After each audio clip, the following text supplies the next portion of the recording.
all showed up for you. Oh, please sit down, please. So who knows the possibility of a dream better than those who traveled miles just to find it? I've seen it over and over again in my community college students, immigrants and refugees, first-generation Americans who take nothing for granted. They show up, they don't complain, and they only ask for one thing in return: the chance to work hard and build a good life for themselves and for their families. That's the promise of America.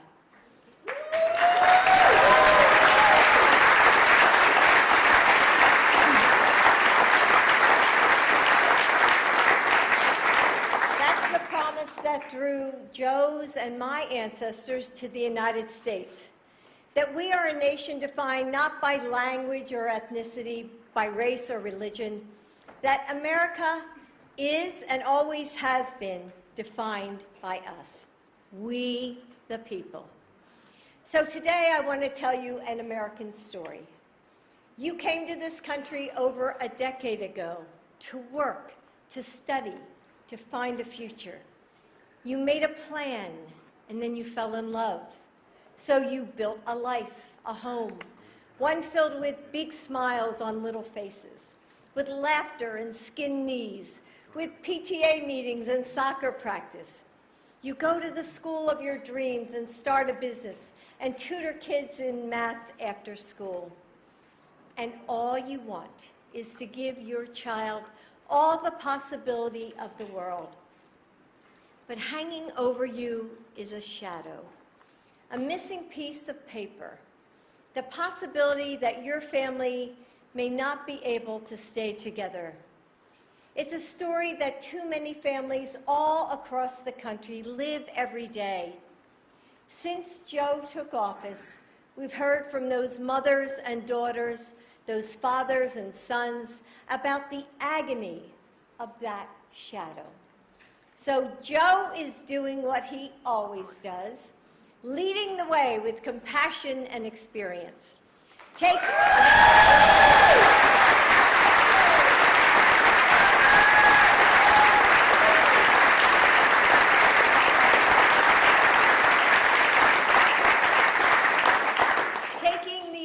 Of our nation, that our nation needs to thrive.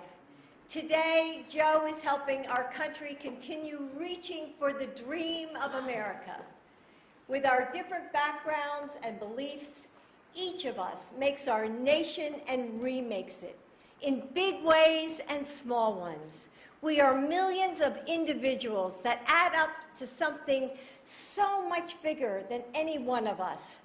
And that's what Joe is doing today for all of us, for the communities that are stronger because of the immigrants who call them home, for the thousands of families who have added their bright and beautiful threads to our American tapestry, for those mothers and husbands and dreamers who have waited so long, worked so hard, and given so much, for people like Javier, who was able to pursue his dream of being a nurse thanks to DACA.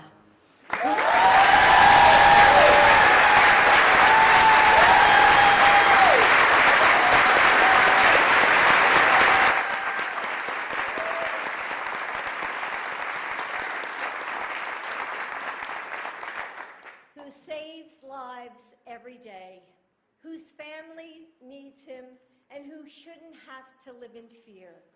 Please help me welcome Javier Quiroz Castro.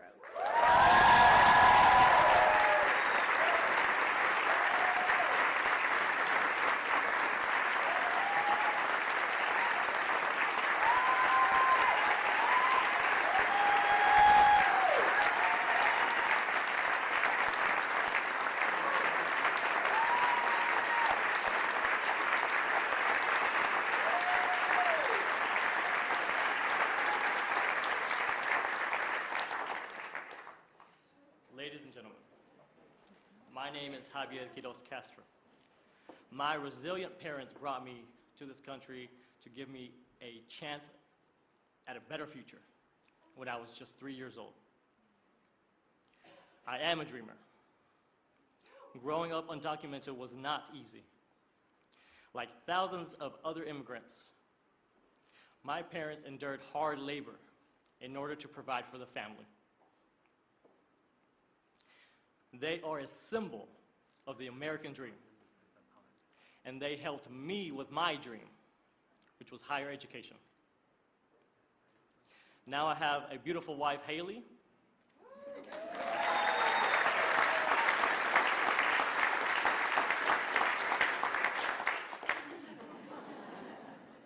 and two magnificent children, all of whom are U.S. citizens and who are counting on me. Thanks to the DACA program, by the way, created by then Vice President Biden, I was able to become a registered nurse. I have a Bachelor of Science in Nursing from Lipscomb University in Nashville, Tennessee. I now have the privilege to work for Houston Methodist, the largest, the #1 hospital system in all of Texas. Being a nurse has allowed me to give back to my community while supporting my family, especially during the pandemic. I helped take care of patients in our COVID-19 critical care unit. Saving American lives was only possible because of DACA. It allowed me to live and work and build a family in the only country I have ever known and loved. I stand before you today, filled with hope and gratitude, because it is a privilege to personally thank President Biden for delivering on his promise to protect American families like mine.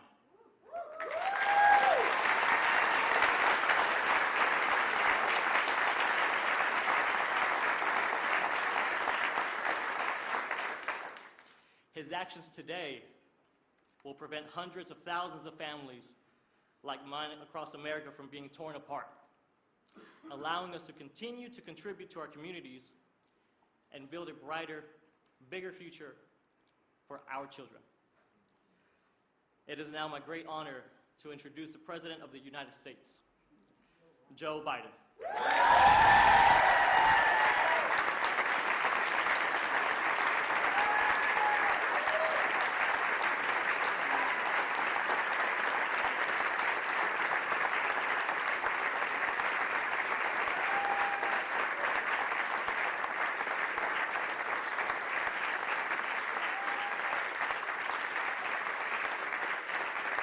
Thank you.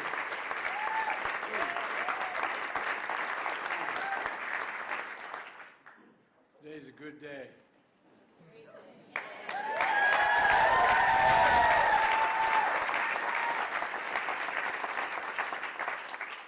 First bill I introduced when I was president, an immigration bill that included this provision, but it never got off the ground. It needs a little more help. But now, today, a significant portion of it's being passed, or being by executive order. Javier, thank you for the introduction and for sharing your family story. You know, I've often said, doctors, we've been a significant consumer of health care in my family. Spent a lot of time in hospitals for our family, anyway. And I always said that doctors let you live, nurses make you want to live. Not a joke. A lot of time in ICU, a lot of time with my son, a lot of time.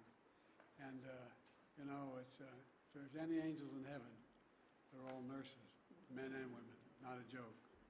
So thank you for what you did to help us get through the pandemic, pal, and for all you're doing for our country.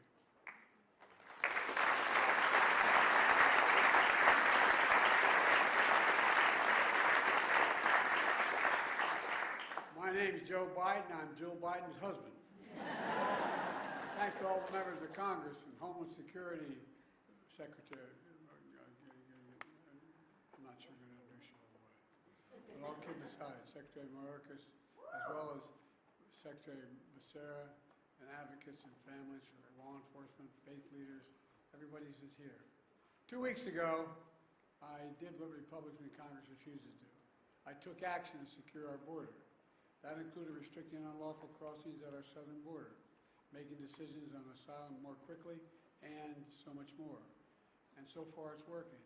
Since we implemented my order, encounters have dropped 25% at the border. And we're seeing the lowest number we've seen in a long time. But folks, we took this step after the bipartisan agreement one of the most conservative Republican senators had helped work through in over a 4 or 5 week period. The strongest bipartisan security agreement that's ever been seen. But we were about to move forward when Republicans walked away from the deal for the most pathetic and petty of reasons. Donald Trump got on the phone literally and started, and the press can confirm this, and calling senators saying, don't go ahead and do this. Don't support this legislation that had bipartisan support. And when you ask why, he said it would hurt him politically and help me instead. So much for Republicans caring about the border. I also know many people in this room also had concerns about the steps I'd taken. I heard and respected from many of you and many people behind me of the concerns you felt as president I had to take these actions. Every nation must secure its borders, just that simple. And if Trump and the Republicans wouldn't do it, working with me, then I would do it on my own, and I did. At the time I took these steps to secure the border, I also said that I would move to fix problems that made our immigration system unfair, unjust, and provisions that simply made it no sense at all. Specifically, steps that will be good for dreamers, married couples, and for Americans. That's why we're here today. A few days ago, we marked the 12th anniversary of taking care of dreamers that President Obama and I put in place. There are a few of these immigration areas that have had most positive impact and gotten more support from the American people across the board. These young people known as dreamers, Hispanics, South Asians, and more, who came to America as children, only know America as their home, have been able to live and learn out of the shadows. So many of them have graduated from high school and college and are starting families on their own, building successful careers, serving our nation in uniform, and so much more.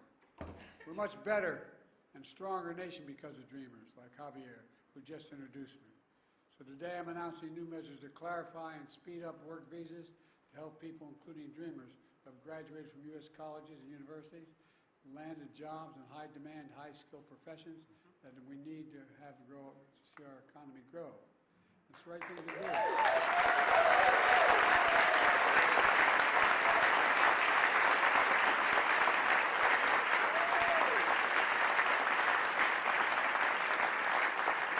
Those who have been educated at U.S. colleges and universities put their skills and knowledge to work for here in America. I want to keep building the strongest economy in the world with the best workforce in the world. We've already created 15 million new jobs, a record. We're seeing record economic growth, a record of small business growth. And I doubt why the action we're taking today matters. If you wonder about that, just ask business leaders, ask labor leaders, ask economists, ask elected officials. They know it's good for American business. They know it's good for the American economy. They know it's good for America, period. This step builds on other actions we've taken to support dreamers, from defending dreamers in the courts and expanding access to health care for millions of Americans under the Affordable Care Act, including for dreamers.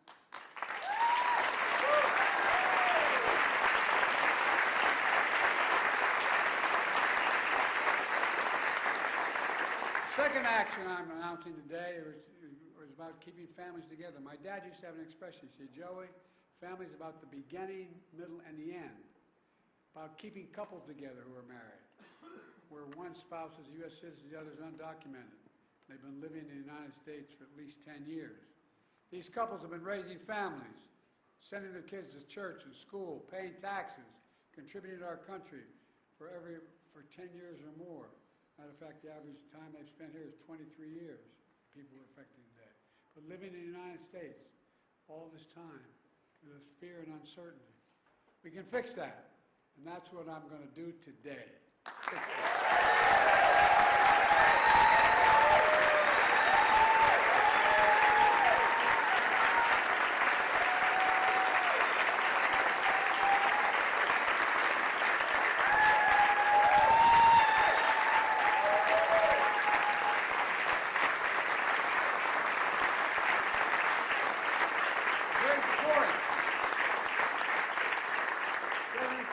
Fundamental point change in our immigration law.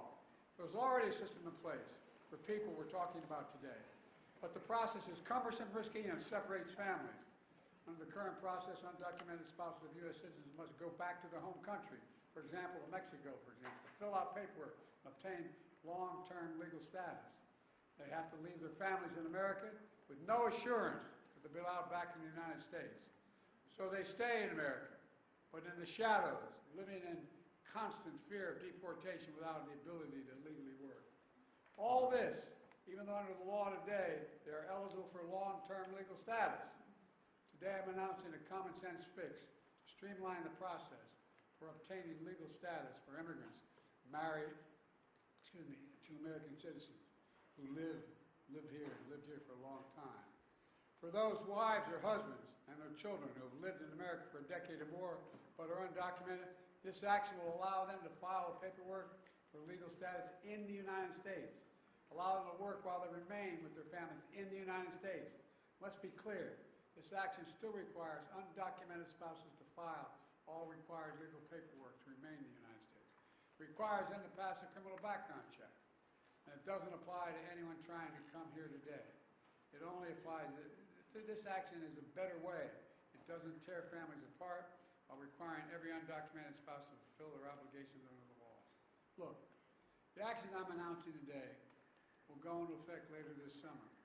And by the way, just as was true for the protection of dreamers, the steps I'm taking today are overwhelmingly supported by the American people, no matter what the other team says.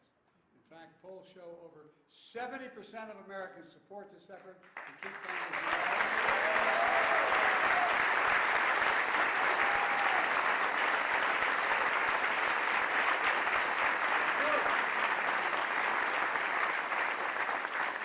simple. It embraces the American principle that we should keep families together. In 2013, President Obama and I took a similar action that allowed undocumented spouses and children of America's servicemen to stay together while they apply for legal status in America. Servicemen protecting our nation should not have to worry about keeping their families together, for God's sake. This policy has been in place for over a decade and is working well, and so will the new one. Look, let me close with this. I refuse to believe that to secure our border, we have to walk away from being in America. For that's generations have been renewed, revitalized, and refreshed by the talent, the skill, the hard work, the courage, and determination of immigrants coming to our country. Look, the Statue of Liberty is not some relic in American history. It still stands for who we are. But I also refuse to believe that for us to continue to be America that embraces immigration, we have to give up securing our border. They're false choices. We can both secure the border and provide legal pathways of citizenship. We have to acknowledge that the patience and goodwill of the American people is being tested by the fears of the border. They don't understand a lot of it. These are the fears my predecessor is trying to play on when he says immigrants, and his words are poison the blood of the country. When he calls immigrants, in his words, animals. When he was president, he separated families and children at the border. And now he's proposing to rip spouses and children from their families and homes and communities and place them in detention camps. He's actually saying these things. It's hard to believe it's being said, but he's actually saying these things out loud. And it's outrageous. Folks, I'm not interested in playing politics with border or immigration. I'm interested in fixing it. I said it before.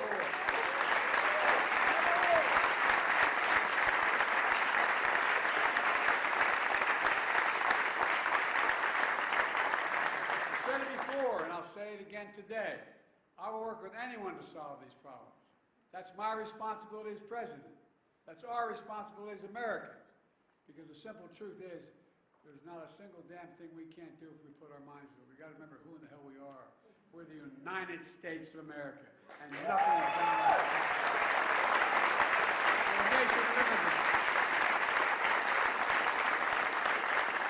That's who we are. God bless you all, and may God protect our forces. Thank you.